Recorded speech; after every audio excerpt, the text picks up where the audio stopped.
자, 5월 16일 수업 시작할게요. 이제 jQuery도 거의 막바지에 다다르고 있습니다.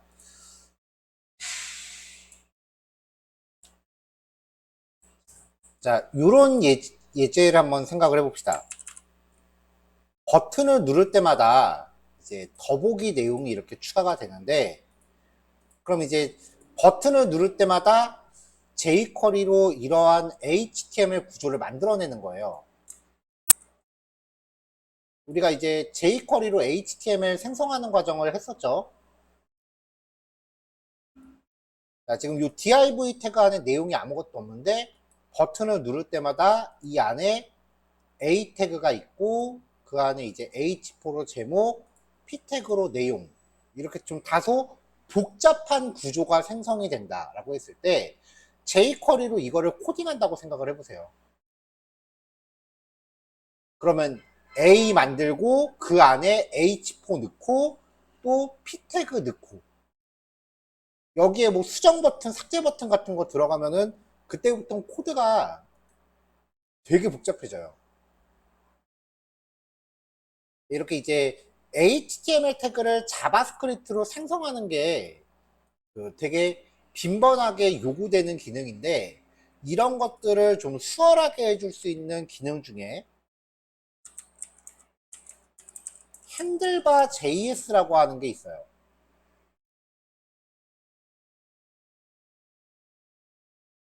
일전에 제가 jQuery를 한참 쓸 때는 굉장히 즐겨 사용하던 라이브러리 중에 하나인데요. 일단 사용 방법을 보러 가면은 여기 CDN 사용하기 위해서 코드가 있죠. 기본 사용 방법 한번 제시를 해볼게요.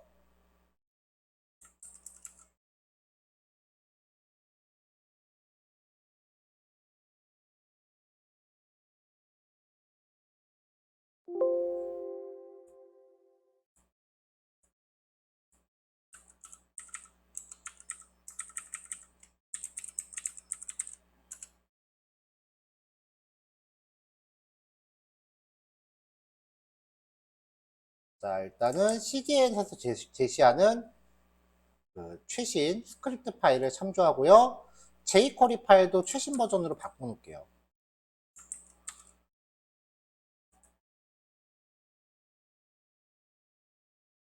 그 다음에 헤드 태그 안에 내용도 다른 예제랑 똑같이 맞춰놓고,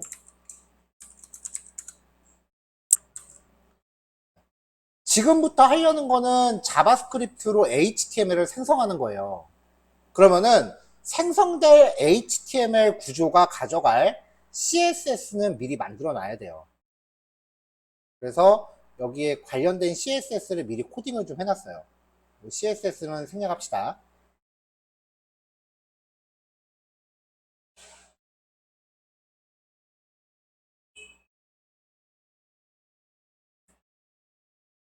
제가 버튼에 무슨 클래스를 줬었나? 버튼은 클래스 안 줬고 리스트 관련된 것만 줬죠.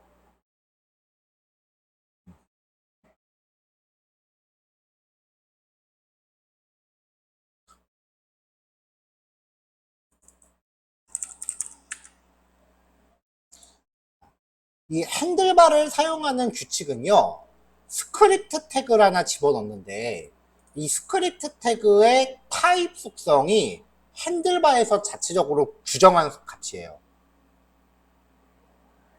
id 값을 하나 부여하고요, 임의로. 그 다음에 자바스크립트를 통해서 생성하고자 하는 HTML의 구조를 그냥 코딩을 해놔요.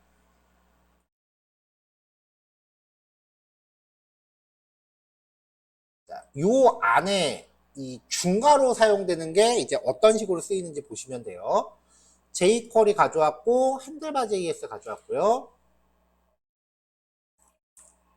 자, 이것도 코드가 좀 올드해서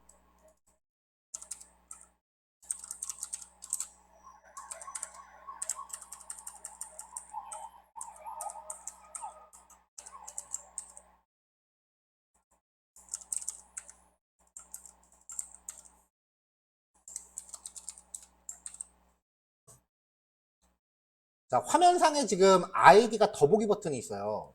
이 버튼에 대해서 클릭 이벤트를 겁니다. 클릭을 하면은 handlebar.compile 이라고 하는 함수를 쓰고 있죠. 80번째 줄에서요.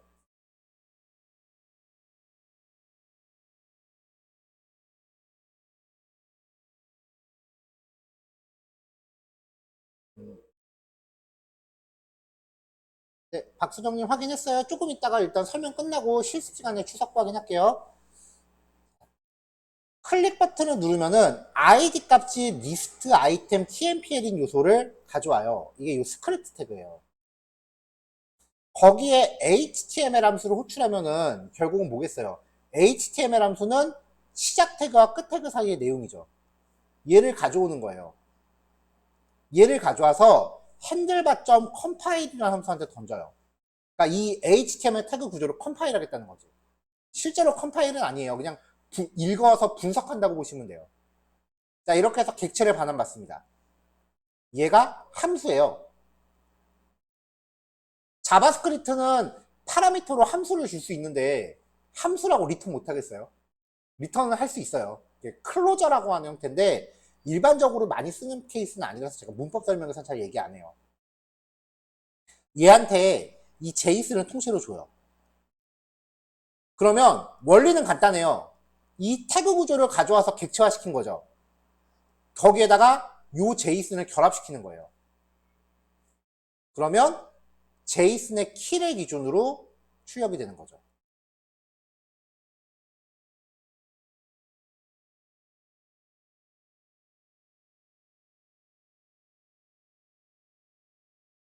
중괄호 2개하고 느낌표 붙은 거는 주석이고요. 그 다음에 출력할 때 중괄호를 2중으로 친 거랑 3중으로 친 거의 차이만 보시면 돼요. 어쨌건 이렇게 하면은 이 제이슨에 있는 내용이 이 자리에 딱딱 채워집니다. 그렇게 돼서 결과를 리턴 받으면 그걸 내가 원하는 데 출력해주면 돼요. 자, 그럼 2중 중괄호와 3중 중괄호의 차이가 뭐냐? 여기 보면은 스트롱 태그가 들어있죠? 두 개 다. 2중 중괄호는 HTML 태그를 그대로 출력을 시켰고요. 3중 중괄호는 동작을 시켰어요. 이런 차이예요. 자, 이렇게 해서 이제 그 자바스크립트로 내용을 동적으로 생성하는 부분을 좀 간소화 시킬 수 있어요, 코드를. 자, 예제 하나 더 볼까요?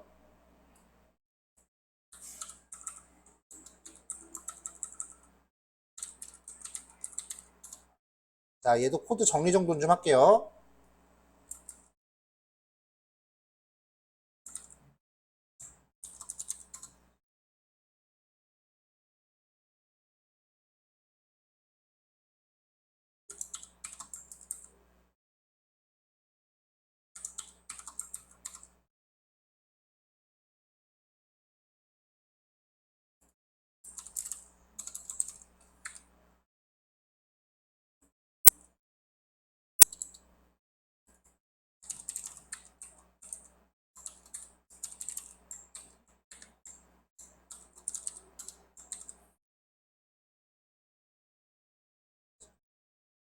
자, 태그 구조는 비교적 간결하게 짰습니다. 태그 구조는 비교적 간결하게 짰어요. 여기에다가 아래쪽에 있는 이 제이슨 컨텐츠를 결합을 시켜서 타겟이라는 곳에 출력을 해줄 거예요.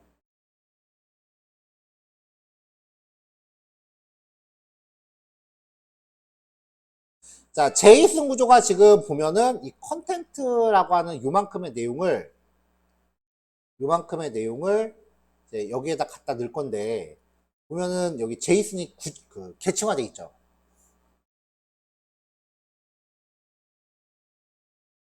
단일값 같은 경우는 그냥 이렇게 출력해주면 되고요. 데이터가 계층화돼 있을 때는 점으로 접근하면 되고요. 자바스크립트한테 제이슨은 그냥 객체일 뿐이야. 점으로 들어가면 돼요. 그럼 여기 알맹이 내용이 알아서 출력이 돼요. 자, 그 다음에 그 API 호출 결과가 백엔드가 좀 작업하기 귀찮으면은 이렇게 데이터베이스에 저장되어 있는 원본 값을 그대로 줄 때가 있어요. 출력하기 조금 애매모호한 경우. 이 성별 값을 출력을 하려고 봤더니 이게 MF라고 돼 있단 말이죠. 자, 얘를 핸들바.register helper, 핸들바에 헬퍼 등록하기. 함수를 하나 핸들바 안에 등록을 하는 거예요. 함수 이름은 컨버터 젠더입니다. 자, 얘한테 콜백 함수로 파라미터를 정의하면은 요 m이라는 값을, 얘가 m이죠? 이 m이라는 값을 컨버터 젠더라는 함수한테 파라미터로 줘요.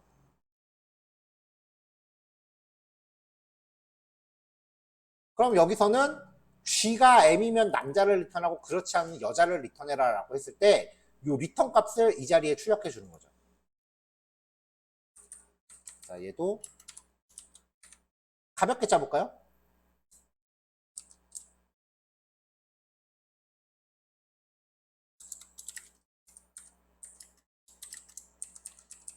원래는 3학년 산자를 제가 거의 안 쓰다시피 했는데 이 화살표 함수라는 걸 안 다음부터는 되게 자주 써요. 이렇게 해버리면 코드가 간단해지니까.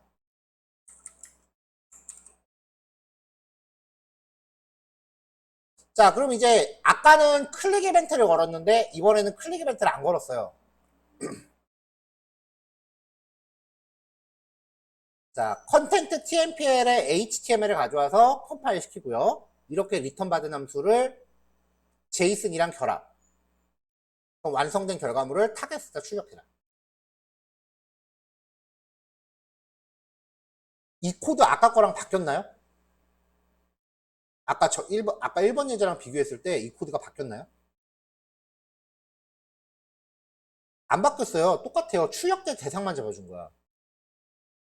그러니까 이제 제이슨 구조와 출력할 태그 구조만 여러분들이 정하면 앞으로 이 코드가 나머지를 알아서 해준다고요.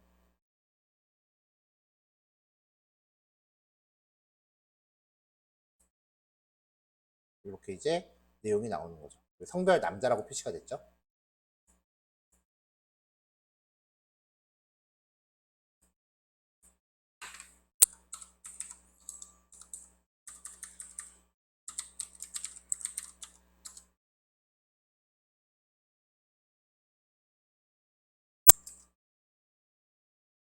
자, 이번에도 코드 정리 좀 합시다.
자, 그럼 이제 불필요한 주석은 좀 떼고요.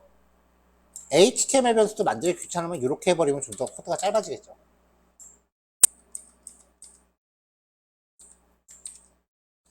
data.js라고 하는 애를 가져왔어요.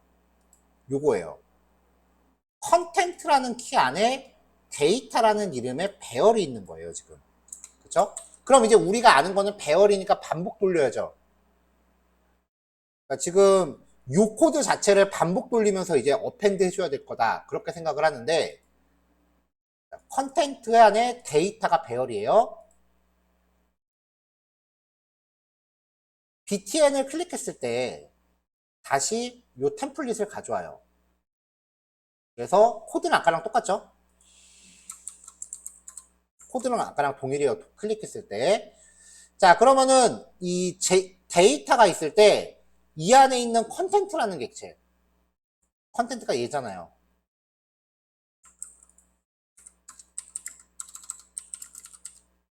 컨텐트는 data.js 안에 정의되어 있음. 자, 그럼 이제 이 컨텐트 안에 데이터라는 배열이 있었죠.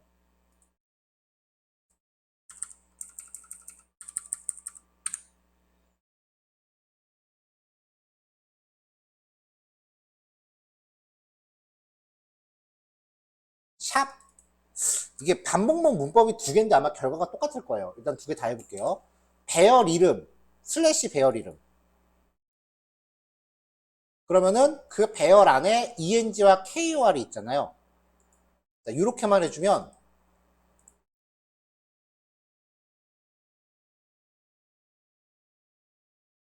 그냥 지가 알아서 반복 다 돌아요.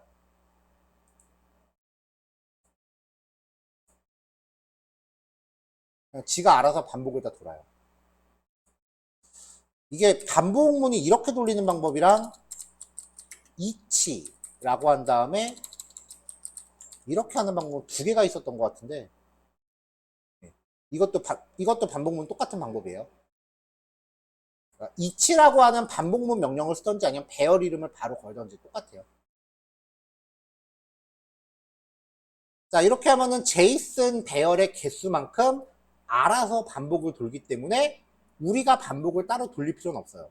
여기 안에 코드가 안 바뀐다는 거죠. 사실 저 개인적으로는 이것 때문에 리액트로 넘어가는 걸 굉장히 망설일 정도였어요. 내가 보기엔 리액트보다 이게 더 편하거든.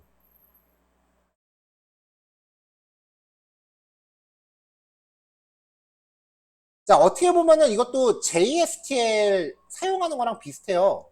원리가 보면은 요 스크립트가 뷰의 역할을 하는 거고요. data.js가 모델 역할을 하는 거고, 여기 요 스크립트는 컨트롤러의 역할을 하는 거죠. 그러니까 모든 프로그래밍은 MVC를 제대로 파악하면은 얼추 다 비슷해요.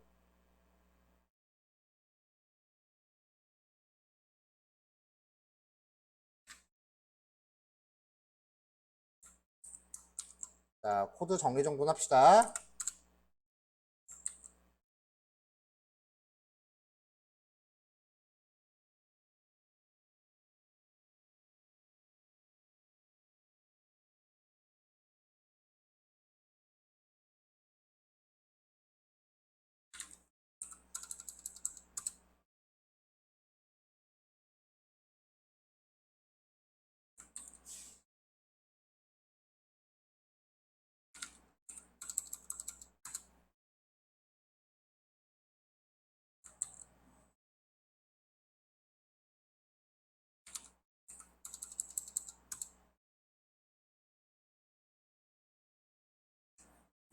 이것도 실습하라 그러면 때릴 거죠.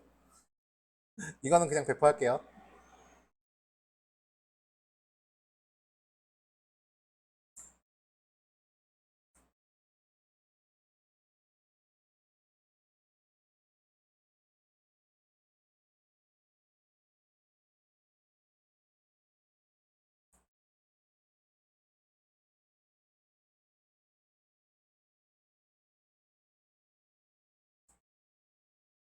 자, 파일 배포했고요. 플러그인에 관련된 내용은 요쯤에서 마무리할게요. 일단은 뭐 이거 말고 뭐 다른 플러그인들도 되게 많은데 이 이후에는 여러분들이 검색을 얼마나 하느냐에 따라 달라져요. 그래서 검색을 좀 많이 해보시면 좋을 것 같고요. 그리고 만약에 내가 어떤 플러그인을 쓰고 싶은데 사용법을 도저히 모르겠습니다 라고 하는 거는 프로젝트 진행하면서 얼마든지 나올 수 있어요. 그런 거는 저한테 그 플러그인을 알려주시면은 제가 그걸 뭐 바로 답변은 못할 거야. 왜냐면 내가 처음 보는 걸 수도 있어요. 그래도 여러분들이 사용법 참고하는 것보단 낫겠죠.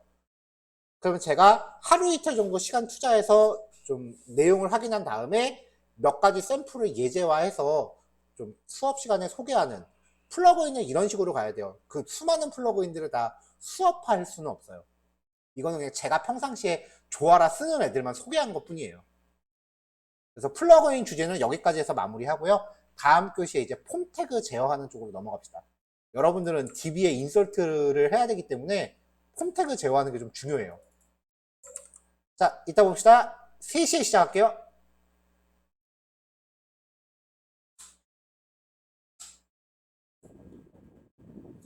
자, 요번에 이제 입력 요소를 제어하는 과정인데요. 이게 여러분한테는 좀 중요해요. 퍼블리싱 하면서는 요 얘기를 거의 안 해도 상관이 없을 정도인데, 여러분들은 이게 좀 중요해요. 왜냐면은 입력 요소를 통해서 사용자가 입력한 값의 형식을 검사해야 된단 말이죠. HTML, 즉 뷰단이죠. 그 다음에 스프링 단에서 이제 컨트롤러가 있죠.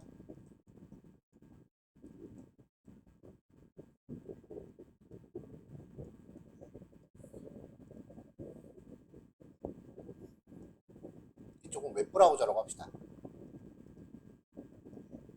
웹브라우저가 처음에 URL을 통해서 컨트롤러에 접속을 하죠. 그러면은 컨트롤러는 여기서 이제 뭔가 처리를 진행을 하고요. 결과적으로는 뷰 파일을 웹브라우저한테 전달하는 거죠. 이게 HTML과 CSS와 자바스크립트 코드 조합이 가는 거예요.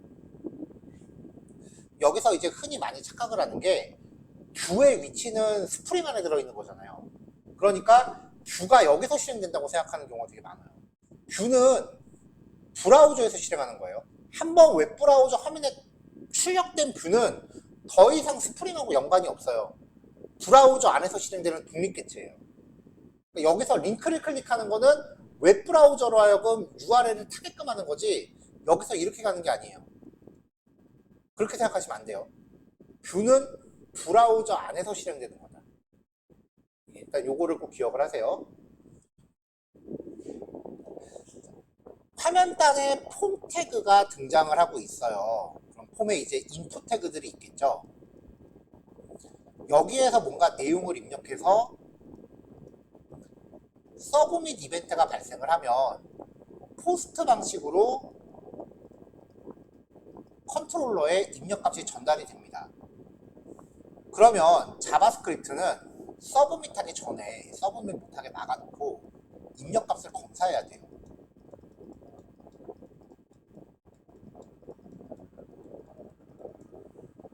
그래서 입력값이 적합한지를 먼저 판단을 한 다음에 스프링한테 줘야 돼요. 왜냐면은 사용자가 인풋 태그에 입력한 것은 결국은 DB에 인설트 되는 거죠. DB에 인설트 된다라고 하는 거는 DB 테이블에 들어간다는 뜻인데, 여러분들은 테이블의 컬럼에 데이터 타입을 정해놨다고요. 근데 사용자가 그 데이터 타입에 부합하지 않는 값을 입력하면은 인설트 하면서 에러 날 수밖에 없어요. 나이를 입력하세요 라고 했는데 20이라고 한글로 적어. 여러분들은 DB에 인트 타입으로 정해놨을 텐데, 그럼 당연히 에러 나는 거예요. 그러니까 그러한 그 입력값이 유효한지에 대한 검사를 수행을 한 다음에 전송을 해야 돼요. 그럼 컨트롤러 같은 경우는 입력값을 그 파라미터로 받죠. 그럼 얘도 우리 입력값 검사하기 위해서 REGEX 헬퍼 만들어놨죠. 얘를 또 컨트롤러도 받은 파라미터로 검사를 해야 돼요. 양쪽에서 다 해야 돼요.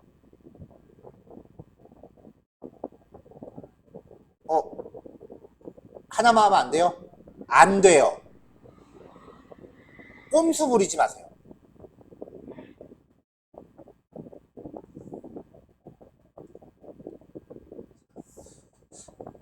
컨트롤러에서 REGX 헬퍼로 파라미터를 검사하는 이유는요, 여러분들 몇 번 제가 비슷한 사례를 보여드렸는데,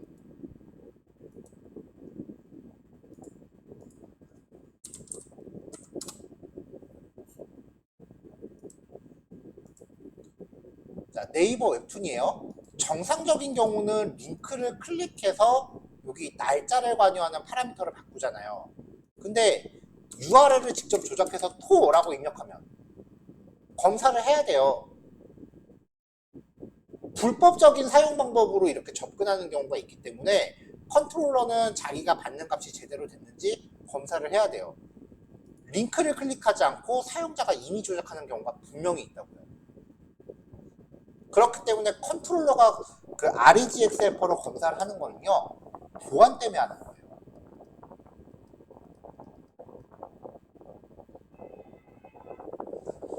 컨트롤러에서 검사를 하니까 사실 폼에서 검사를 안 하더라도 컨트롤러가 알아서 걸러줄 겁니다. 자, 근데 HTML에서 검사를 안 한다고 칩시다. 그럼 전송 버튼 누르면 무조건 전송을 하죠. 회원 가입하는데 아이디를 입력을 안 했어. 그러면은 전송을 일단 해요. 컨트롤러 검사하니까 막히겠죠. 아이디를 입력하세요라고 하고 튕겨요. 그 다음에 아이디 입력하고 비밀번호 입력을 안 했어. 또 전송 버튼 눌러. 그럼 컨트롤러 또 가죠. 그럼 여기서 비밀번호를 입력하세요라고 예외를 발생시키고 튕겨요. 폼 태그에서 자체적으로 자바스크립트로 검사를 안 하면은 검사를 위해서 매번 컨트롤러에 왔다 갔다 해야 돼요. 그 과정에서 뭐가 생겨요? 통신이 발생하죠. 결국은 웹사이트 트래픽이 발생한다는 얘기예요. 트래픽이라는 거 공짜 아니라 그랬죠? 돈 들어요. 자바스크립트에서 유효성 검사를 하는 이유는 돈 때문에 하는 거예요. 안 그랬다간 운영비가 확 나가니까. 만약에 이거 안 한다? 그 사람 월급을 다 까도 안 돼요. 그래서 웹페이지에서 하는 거는 트래픽을 절약하기 위해서 한다라고 하는데 사실 실상은 돈 절약이고요. 제일 중요한 이유지. 그 다음에 컨트롤러에서 하는 거는 보안 때문에 하는 거고요. 그래서 양쪽에서 검사를 다 해줘야 됩니다.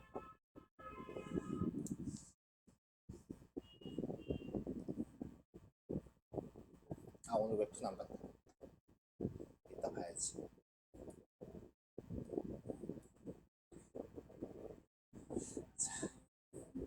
자, 일단은 입력값의 값을 설정하거나 읽어오는 것부터 확인해 보죠.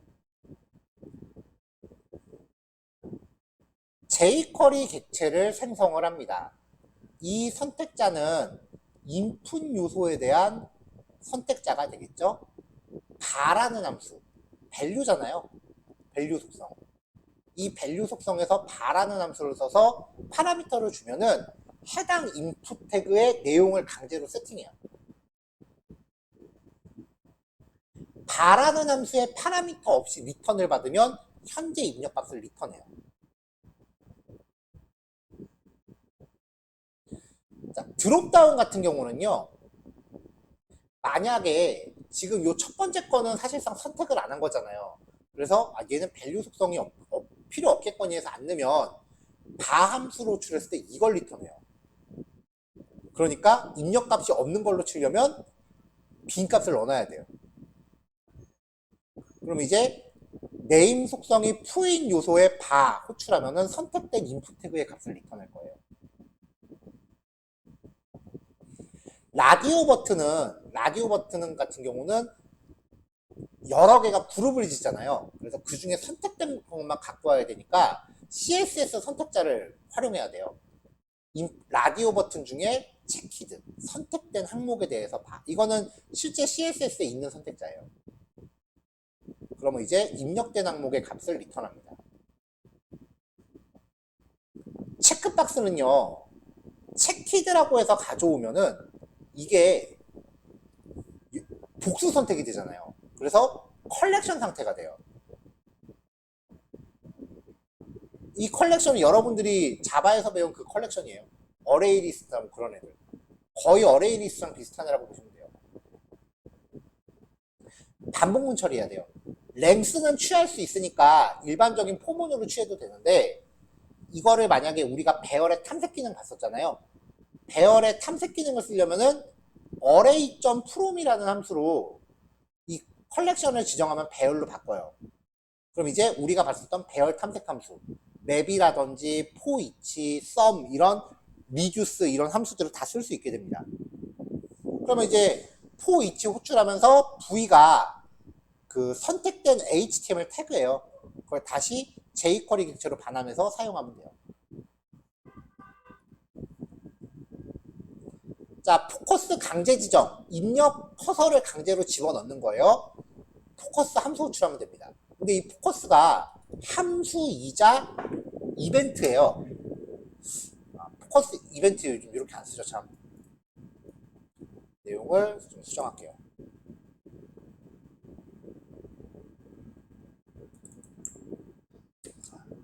온 한 다음에 이벤트 이름 그리고 요즘 이렇게 쓰죠. 자, 이벤트 관련된 거 계속 고치면서 얘기해야 될 것 같으니까 이거 마크다운 원본으로 얘기할게요. 포커스가 들어왔을 때는 포커스 함수를 쓰면 되고요. 포커스가 빠져나갔을 때는 블러라는 이벤트가 있어요. 여기서도 온 하고서 블러.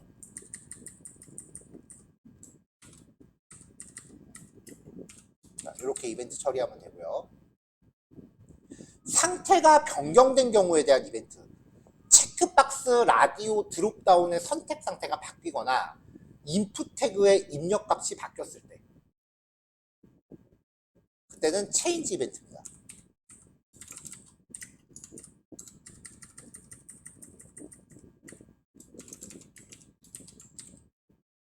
체인지 이벤트는 라디오 체크박스 드롭다운의 활용도가 높아요. 근데 만약에 이 체인지 이벤트가 적용된 대상이 텍스트 입력 요소라면 내용이 변경되고 포커스가 빠져나올 때 발생을 해요. 이따가 상황 보시면 이제 무슨 얘기인지 알 거예요. 그러니까 내가 키보드로 내용을 바꾸는 동안 실시간으로 이벤트가 발생하는 게 아니라 입력 다 하고 나서 포커스가 빠져나올 때 발생을 해요. 근데 그때 만약에 내용이 안 바뀌었다 그럼 발생을 안 해요. 라디오나 체크박스랑 드롭다운은 선택 상태가 변경된 즉시 발생을 해요. 라디오 버튼 드롭다운의 경우는 선택 상태가 변경되면 실시간으로 발생을 해요. 그래서 텍스트를 입력할 때 입력값에 대해서 실시간으로 이벤트를 주고 싶으면은 키업을 써야 돼요.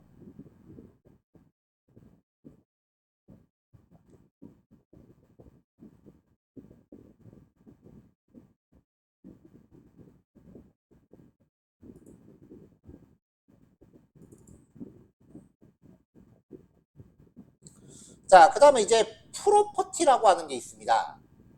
HTML 태그의 속성이 크게 두 가지 종류인데요. 옵션 태그를 한번 예를 들어 봅시다. 옵션 value는 뭐뭐뭐뭐뭐 그 다음에 얘가 선택된 상태로 있고 싶어. 그러면 selected라고 하는 속성을 명시하죠. 값이 있는 애들은 어트리뷰트예요. 값이 없는 애들은 프로퍼티예요.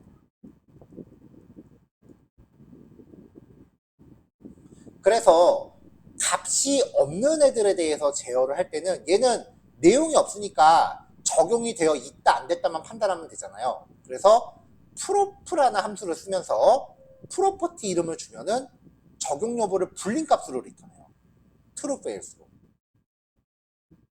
만약에 이 체크박스에 disabled도 속성이 적용되어 있는지 보고 싶다라고 하면은 클래스 .to에 대해서 prop disabled라고 하면은 얘가 지금 있으니까 true가 리턴 되겠죠.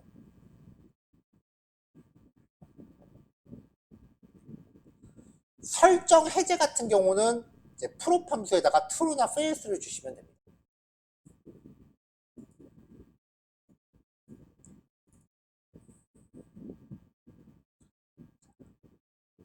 자, 폼 태그에 대해서 이 서브밋 이벤트를 누를 때 버튼 태그에 타입 서브밋 들어가죠.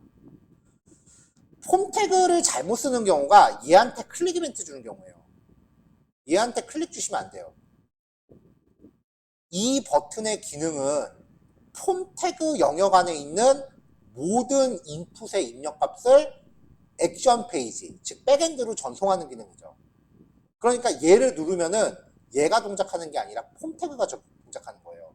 그렇기 때문에 서브밋 버튼에 대한 이벤트는 폼 태그 객체한테 서브밋을 거는 겁니다. 서브밋 버튼의 클릭 이벤트가 아니에요. 폼 태그에 대해서 서브밋 이벤트예요.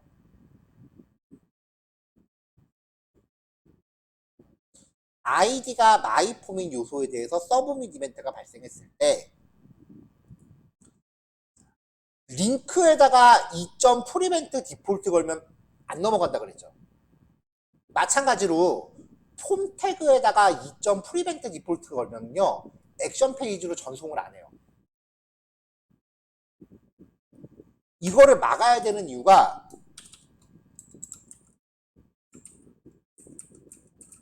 자 제가 함수를 하나 오타를 내볼게요. 여기서 오타 내지 말고 여기서 오타 냅시다. 비밀번호에서.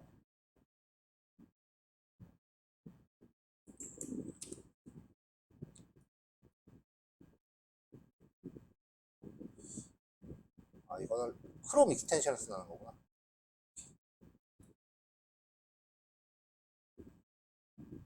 자, 입력값을 확인하면 일단 여기 유저 네임에 대해서 실행을 할 거예요. 자, 마이폼의 서브밋을 눌렀을 때 $샵 유저 네임 얘죠, 요거 아이디 값으로 바꾼 거죠.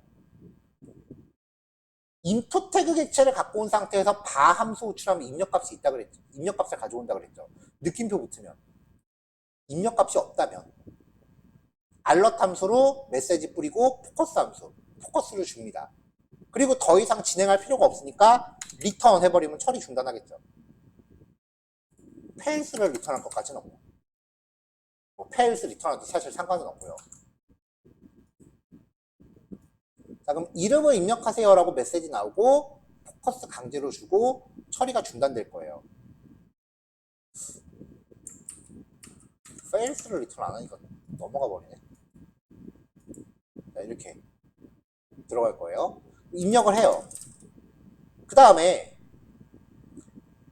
비밀번호를 입력하면은 여기서 지금 오타가 난 거죠. 여기서 에러가 나잖아요. 그럼 자바스크립트는 여기서 뻗어요. 다운돼. 그러면 그 다음 제어는 어디로 가? 폼 태그가 원래 할 일로 간다고요. 근데 여기 액션 페이지가 있어요, 없어요? 없죠. 그러면 폼 태그는 자기 스스로를 액션으로 삼는다 그랬죠. 결국은 페이지가 리프레시 된다고요. 그러니까 나는 어디가 에러가 났는지 여기 콘솔에 뜨는 에러 메시지를 봐야 되는데 여기 잘 보시고요. 여기 에러 메시지 나오나 안 나오나 잘 보세요. 잠깐 나왔다 사라졌죠. 페이지가 자기 자신한테 서브밋을 시켜버리니까 리프레시 효과가 나는 거야. 에러 메시지를 볼 틈도 없이 넘어가 버려요. 에러 못 잡아요 이러면. 진짜 미치고 환장해요 이거. 그래서 첫 줄에 2점 프리벤트 디폴트라고 걸면은 서브밋을 안 해요. 그 입력하고 딱 누르면 에러 나니까 여기서 에러 메시지가 보이는 거죠. 이거 보고 에러를 잡어. 그리고 나서 필요한 처리를 한 다음에 만약에 서브밋이 필요하다면 스스로를 서브밋해라 라고 강제 전송시키는 거예요. 자바스크립트. 자 이렇게 하면 이제 입력하고 입력 안 하면 비밀번호 입력하세요. 포커스. 입력하면 전송을 강제로 하겠죠.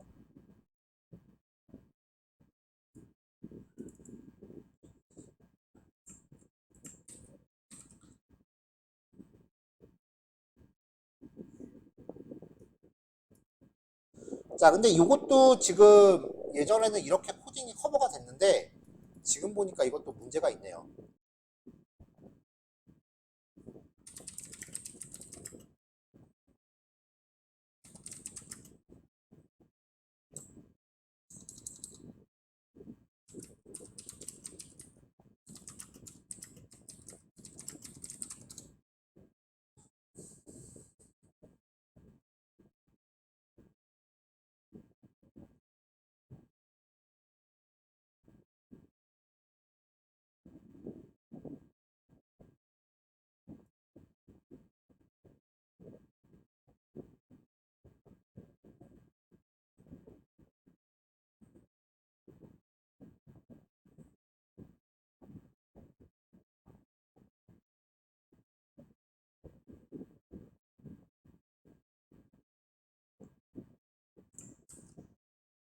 밑에 가야겠다.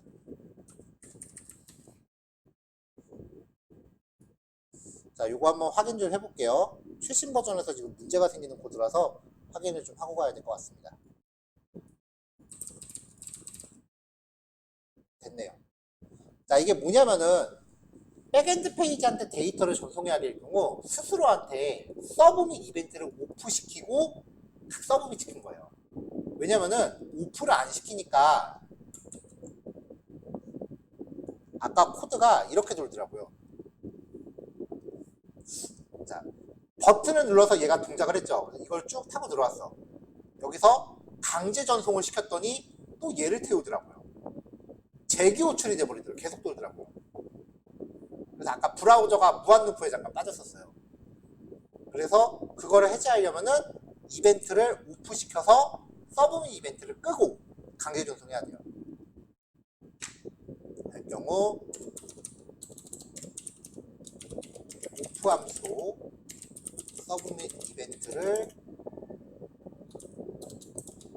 끄고 강제 전송해야 한다. 이렇게 내용을 바꿉시다. 자, 여기서는 이제 폼 태그에 이벤트 거는 방법, 그리고 입력값 획득하는 방법이고요. 여기서는 입력값을 이제 div 태그로 만든 다음에 result라는 곳에서 어펜드를 시켰습니다. 강제 전송하는 거는 주석으로 막아놓을 거예요. 지금 백엔드가 없는 상태니까. 그러면은 실행했을 때 입력값이 화면에 출력이 되겠죠? 비밀번호 이렇게 나오는 거는 사용자한테만 눈 가리고 아웅하는 거예요. 자바스크립트로 출력하면 다 받아와요.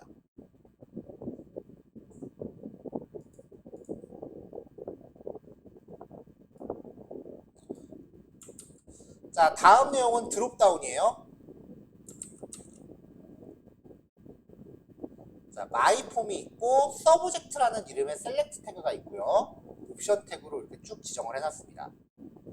전송 버튼 눌렀을 때 전송 못하게 막아놓고 서브젝트 요 셀렉트 태그 가져온 거죠. 선택된 값이 없다면 밸류 가져왔을 때 없는 건 요거잖아요. 요 경우에 값이 없다면 과목을 선택하세요 라고 메시지 뿌리고 처리 중단. 그렇지 않다면 서브젝트 중에 옵션 태그 샵 서브젝트 안에 옵션 태그 얘네들이죠. 얘네들 중에 선택된 요소 얘 인덱스 그럼 몇 번째 항목을 선택했는지 알 수 있겠죠. 그리고 그냥 서브젝트 자체에서 입력값 추출. 자, 이것도 그냥 리절트라는 곳에 출력만 시켰습니다. 자, 그럼 그냥 누르면 과목을 선택하세요라고 뜨고요. 자바스크립트 선택하면은 밸류 값과 과목의 인덱스 나오죠. 자바스크립트가 취득하는 거는 이 밸류 값이에요, 항상. 그래서 그걸 구별하기 위해서 대문자랑 소문자로 구별하는 거예요. 여기 출력 결과가 소문자로 출력되죠. 자바스크립트랑 그 다음에 스프링 액션 페이지는 이 밸류 값에 액세스하는 겁니다.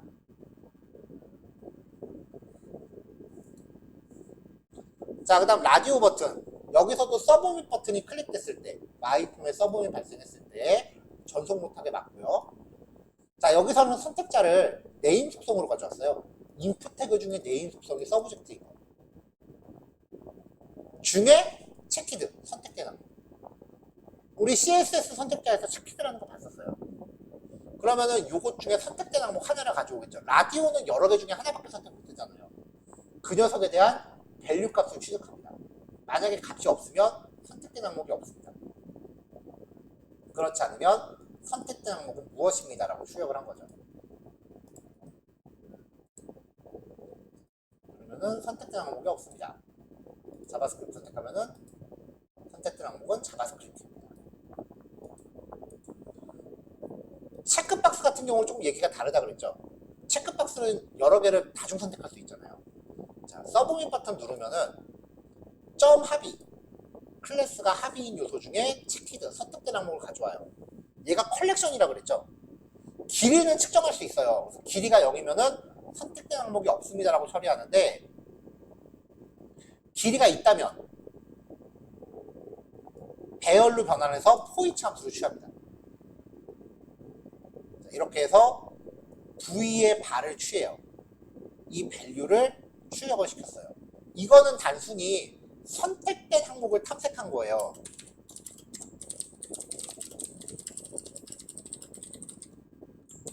선택된 항목의 밸류 값을 뽑아오고자 할 때,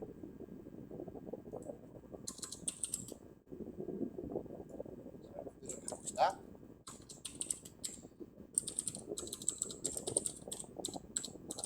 선택된 체크박스 컬렉션을 배열로 변환.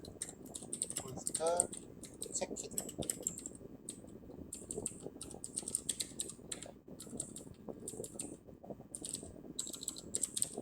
선택된 항목으로부터 밸류 값만 추출. 자, 배열로 변환해서 탐색 함수를 호출하면요, V가 뭐냐면 배열의 원소잖아요. 선택된 항목의 HTML 태그 자체가 떨어져요.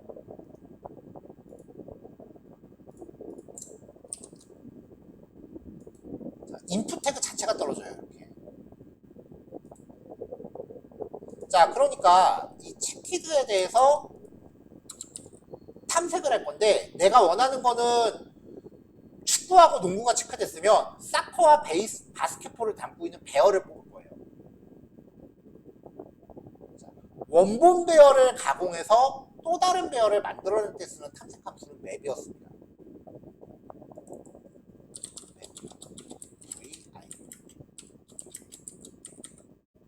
그럼 여기서 return $v.bar 라고 호출하면은 입력값을 리턴하겠죠. 이거를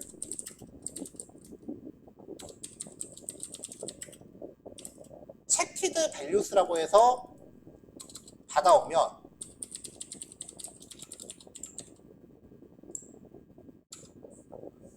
선택된 항목 값만 배열로 이렇게 받아온다고요. 한 줄이네요. 리턴하네요.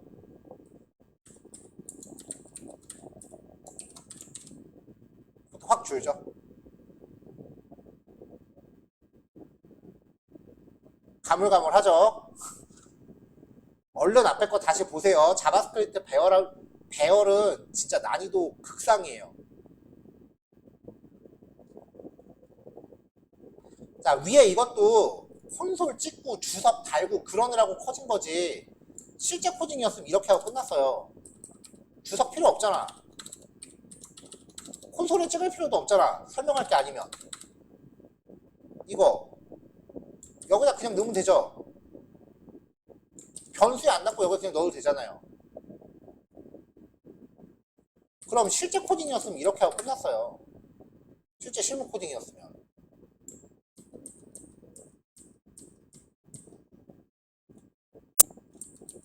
자바스크립트 배열 핸들링은 얼른 보세요.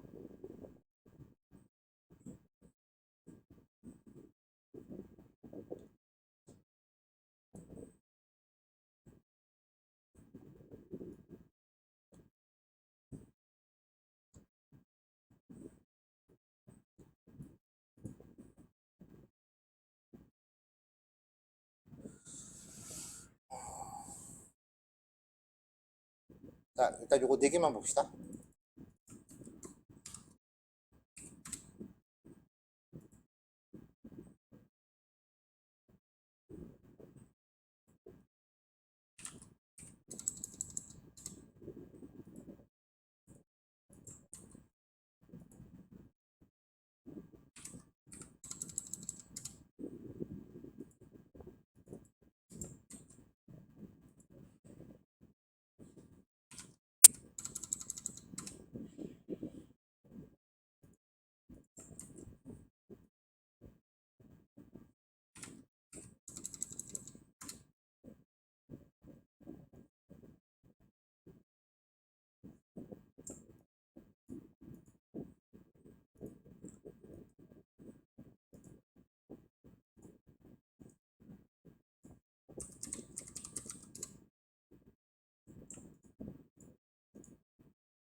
자, 요거 실습하시면 되고요. 4시 15분까지 시간, 4시 15분? 네, 4시 15분에 시작할게요. 자, 다음은 이제 포커스 함수에 대해서, 포커스 이벤트에 대해서 이야기를 해볼게요.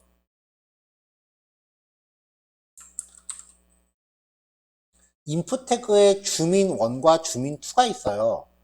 주민번호를 입력하세요 라고 해서 가상으로 만든 건데요.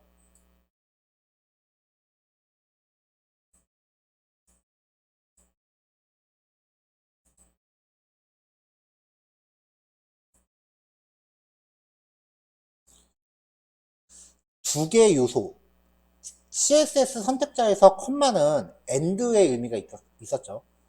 그래서 두 개한테 포커스 이벤트를 같이 겁니다.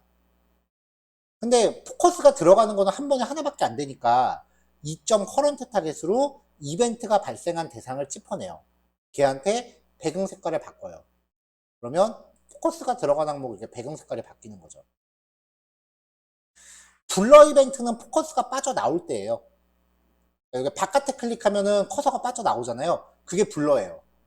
그럼 그때 이벤트가 발생한 녀석한테 배경 색깔을 흰색으로 다시 바꿔요.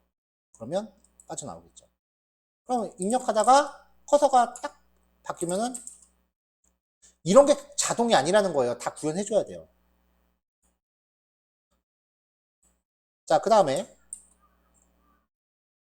주민번호 이벤트에 대해서 키업. 체인지 이벤트 같은 경우는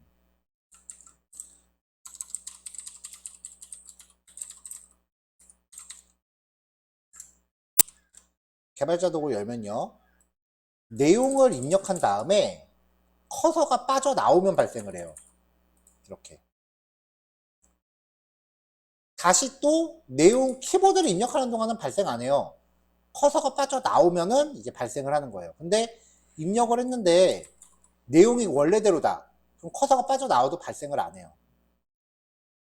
그래서 키가 입력되는 동안 실시간으로 처리하고 싶으면 키업을 써야 돼요.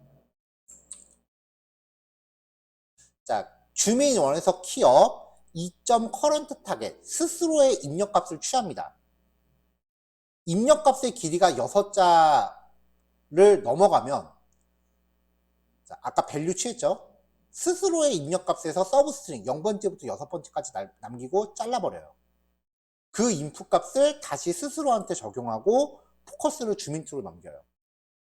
그러면은 1, 2, 3, 4, 5, 6 하는 순간 6글자 입력하면은 넘어갔죠. 그럼 서브 스트링은 왜 썼느냐? 복사 붙여넣기 하면 한 번에 6글자 넘어가거든요. 그때 잘라야지 그럼. 제가 이만큼을 쭉 드래그해서 복사를 해서 여기다 붙여넣기 해버리면 한 번에 글자 수가 확 올라가잖아요. 그럼 이럴 때를 대비해서 6글자만 남겨놓고 잘라야 돼요. 자, 이게 바로 선언했네. 콘스트로 선언해도 돼요. 별 차이 없긴 하지만.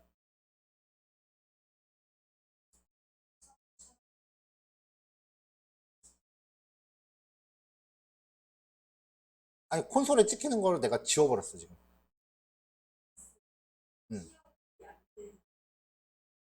복사 붙여넣기 마우스로 붙여넣기 하면 그건 나도 궁금한데 한번 해봐야겠다. 마우스로 붙여넣기 했을 때 그러네 발생을 안 하네요 이때는 또. 이런 경우가 있구나. 그럼 키업하고 체인지를 같이 걸어야겠는데.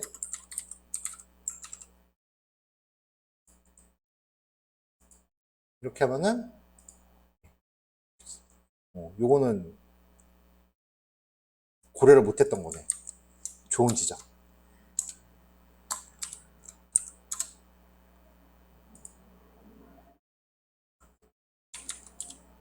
자, 5번 파일은 체인지 이벤트까지 추가됐으니까 배포 다시 할게요.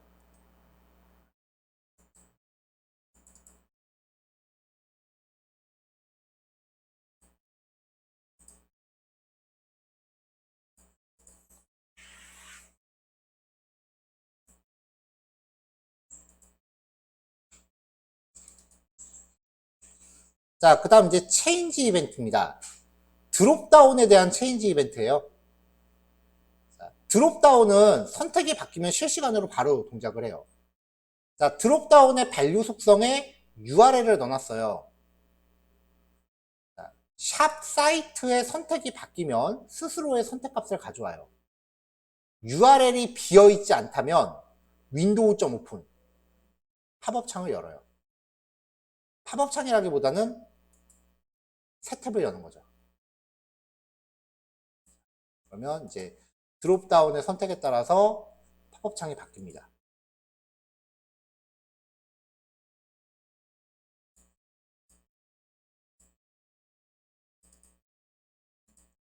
디스에이블드.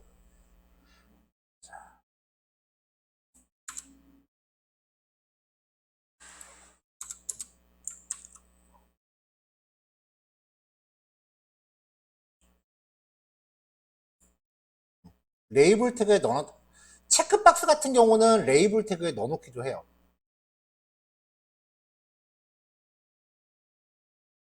이때는 속성이 필요가 없는데 들어가 버렸네.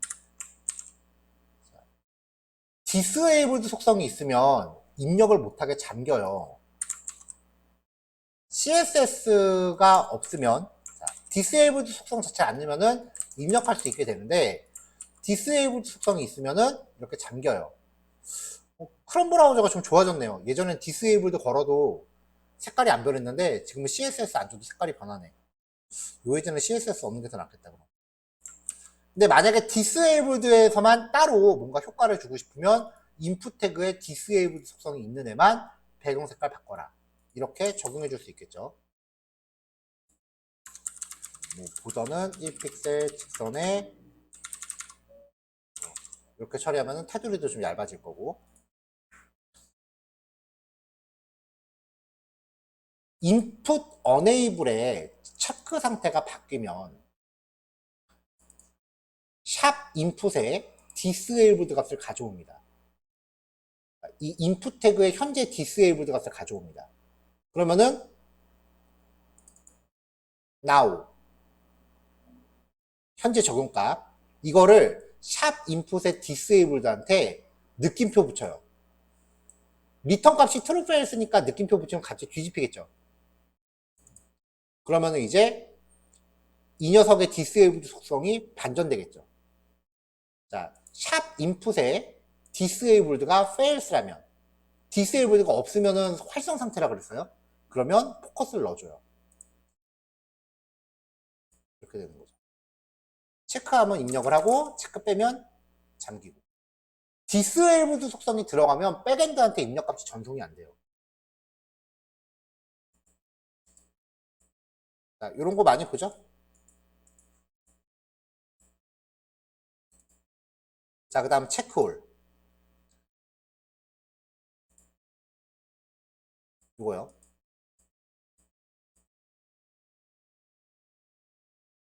자, 이것도 별로 안 어려워요. 자, 요 전체 선택. 아이디가 체크홀이에요.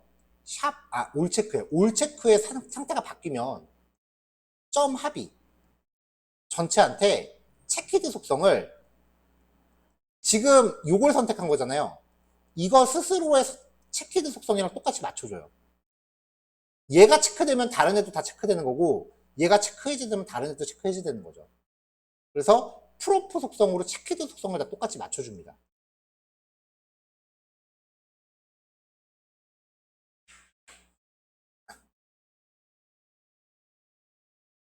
자, 요거 체크합시다. 요거 5시까지 충분하죠?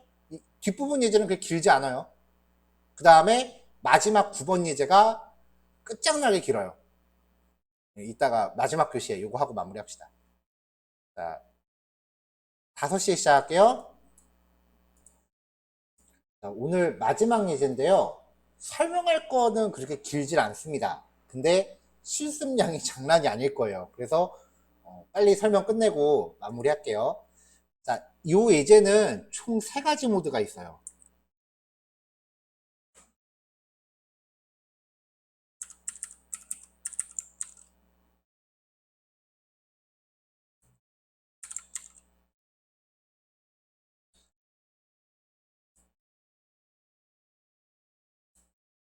자, 가볍게 이렇게 회원가입 폼을 만들었을 때 가입하기 버튼 눌렀을 때 에러 메시지가 이렇게 쪼르륵 표시되는 거. 일명 저는 이걸 아메리칸 스타일이라고 불러요. 외국 사이트들이 주로 이렇게 하죠. 근데 지금 보니까 이게 인풋 태그 배경 색깔 노란색으로 해놓은 거 되게 유치하긴 하네. 자, 그 다음에 여기에 옵션을 좀 줘서 에러 메시지를 이렇게 팝 알러 창으로 띄우는 거. 저는 이걸 코리안 스타일이라고 불러요. 우리나라 사이트들이 옛날에 이렇게 많이 했죠.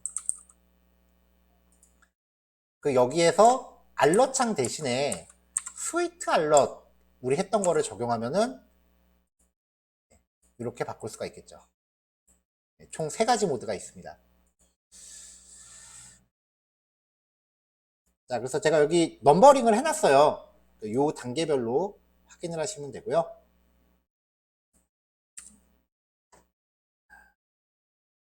자, 폼 태그를 구성하기 위한 CSS를 좀 구성을 했어요.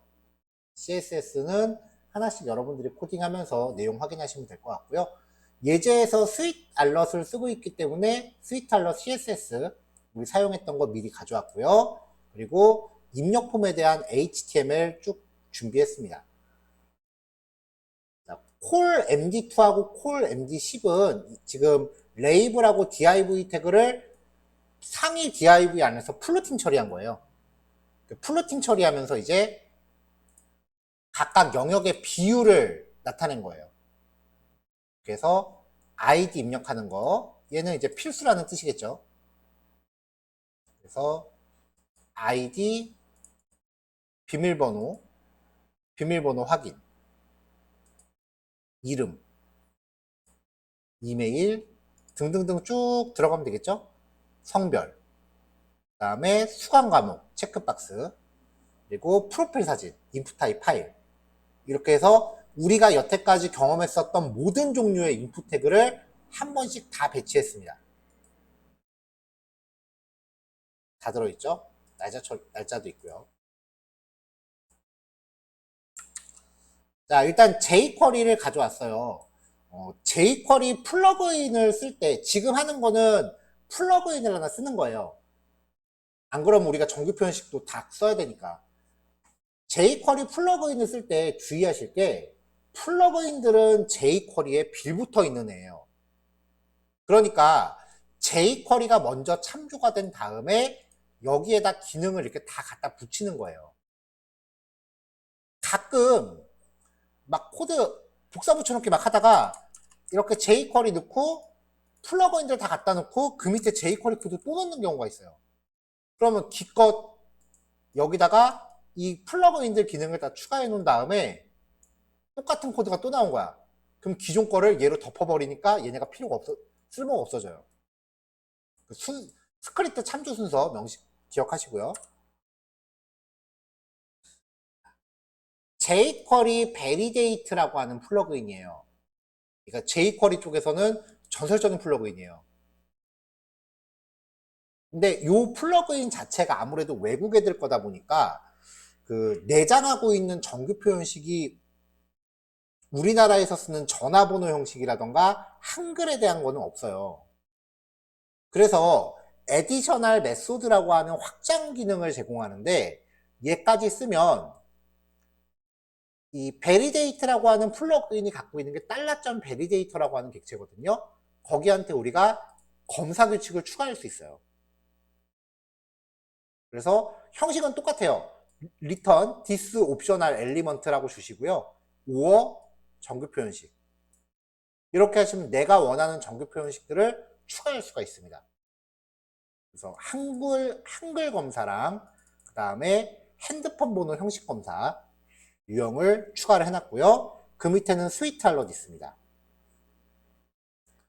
요 두 개 같은 경우는 한번 만들어 놓으면 두고두고 쓸 거예요. 자, 사용 방법은요. 폼 태그에 대해서 validate라는 함수를 작성을 해요. 얘가 서브밋 이벤트를 대신해요. 그리고 그 안에 하위 제이슨을 2개를 놉니다. 룰스는 인풋 태그에 대한 입력 검사 규칙을 나열하는 곳이고요. 메시지는 그 규칙이 맞지 않을 때 사용자한테 보여줄 내용, 그 에러 메시지를 명시하는 거예요. 자, 심호흡 하시고.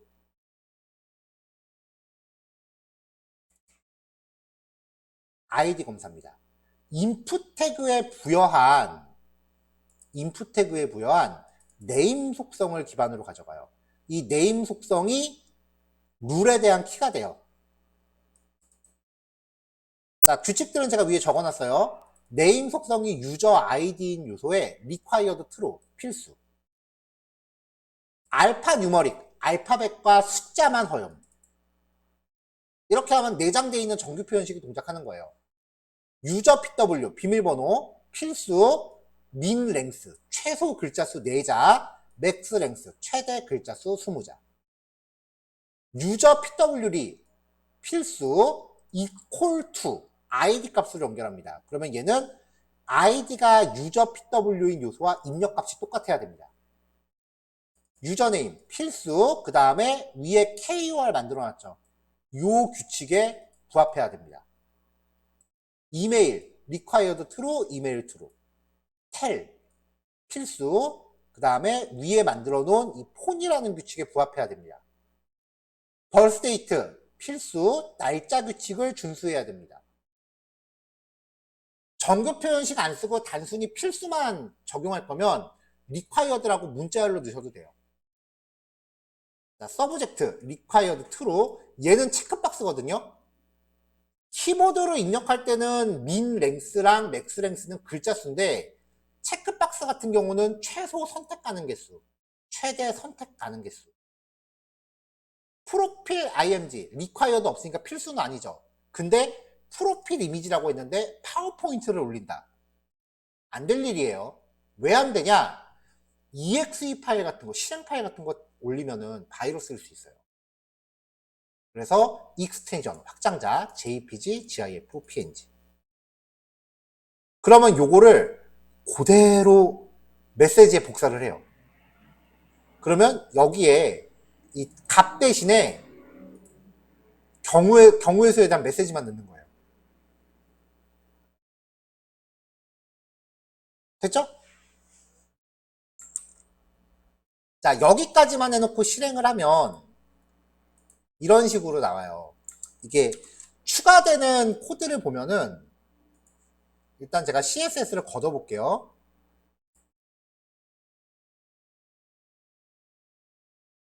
요것만 걷으면 돼요.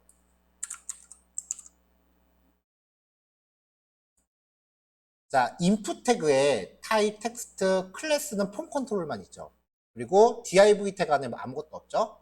근데 딱 누르면 이런 식으로 메시지가 나와요. 조건에 부합하지 않는 애들은 에러라는 클래스가 자동으로 추가되고요. 그리고 레이블 태그가 하나 더 들어가면서 클래스 에러라는 클래스가 들어가요. 그러니까 이 클래스에 대한 CSS를 여러분들이 미리 만들어 놓으면 얘네들 디자인을 꾸밀 수 있다는 얘기죠. 그래서 에러라는 클래스를 갖고 있는 애는 글자 색깔 빨간색으로, 인풋 태그인데 에러는 배경 색깔 노란색, 인풋 태그, 레이블 태그인데 에러는 글자 크기, 디스플레이, 마진, 패딩 이렇게 좀 꾸며준 겁니다. 그럼 이제 원하는 거를 넣을 수 있죠. 근데 제가 이런 스타일을 별로 안 좋아하는 게 체크박스 같은 경우는 이렇게밖에 안 나와요. 이런 거는 조금 이제 체크박스가 있으면은 이런 건 좀 그 사용을 좀 자제하셔야 될 수도 있어요.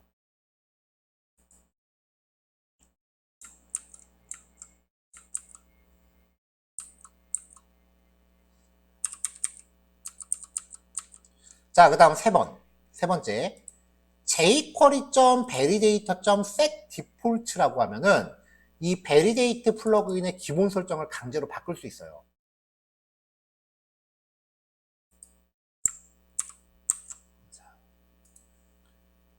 자, 얘가 이제 발동을 했을 때 이렇게 나오죠? 그럼 여기다 키보드를 입력하면 실시간으로 이렇게 검사가 돼요.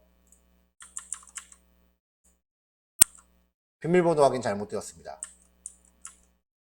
없어졌죠? 이름을 입력하세요. 이름은 한글만 입력 가능합니다. 실시간으로 바뀌어요, 이렇게. 이메일을 입력하세요. 이메일 형식 잘못되었습니다. 이렇게 얘가 검사를 키보드가 입력되는 동안 계속 수행을 해요. 그래서 on 키업. 키보드 입력할 때 검사하지 마라. 클릭.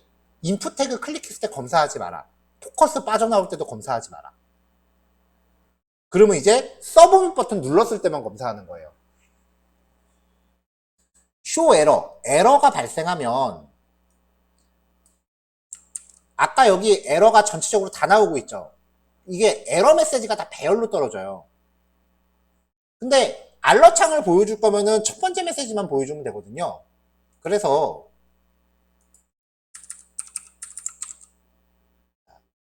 에러가 났을 때 넘버 오브 인밸리즈, 그러니까 에러 개수가 있다면 에러 리스트 중에 0번째에 대한 메시지, 에러 메시지 표시하고 에러 리스트의 0번째 엘리먼트, HTML 태그한테 포커스 줘라. 이렇게 하면은 그냥 평범한 이런 거 나와요. 포커스 가고요. 그럼 이제 요거를 응용하면 스위트 알럿으로 제목, 에러 내용, 아이콘. 근데 여기서는 팝업 창 닫으면 뭐 딱히 할 거 없어요. 된 다음에 파이널리 팝업 창을 닫고 뭘 하건 간에 이게 트라이 캐치 파이널리랑 비슷한 구조예요. 콜백. 이 스위트 알럿 같은 경우는 팝업이 뜰 때 애니메이션이 뜨잖아요. 그러니까 닫을 때 또 애니메이션 들어가잖아요. 그러니까 포커스를 바로 주면은 닫히는 애니메이션이 끝나기 전에 포커스를 줘버리니까 포커스가 일로 갔다가 지금 여기 포커스 들어가 있죠. 애니메이션이 발동하면서 포커스를 뺏어가요. 이렇게. 그래서 타임아웃을 걸었어요. 애니메이션이 동작하는 동안 0.3초 후에 입력값 지우고 포커스 줘라. 자, 요 예제 하나에 총 3가지 패턴이 들어있으니까 여러분들 프로젝트에 원하시는 거 골라 쓰세요. 30분도 시간 적게 느껴질 겁니다. 이 예제는요. 자, 오늘 설명 여기까지 할 거니까 요거 꼭 완성해 놓으시고요. 이거는 쓰임새가 얼마나 많은지는 더 이상 강조 안 해도 여러분들 프로젝트에 바로 적용할 코드예요.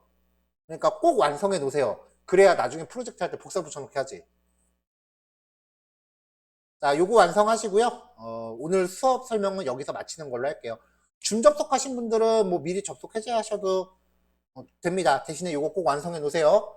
그리고 내일은 대망의 AJAX가 시작됩니다. 자바스크립트 기술의 꽃이라고 불리우는 거예요. 자, 그럼 내일 AJAX 기술로 만납시다. 자, 녹화 끌게요. 수고하셨어요.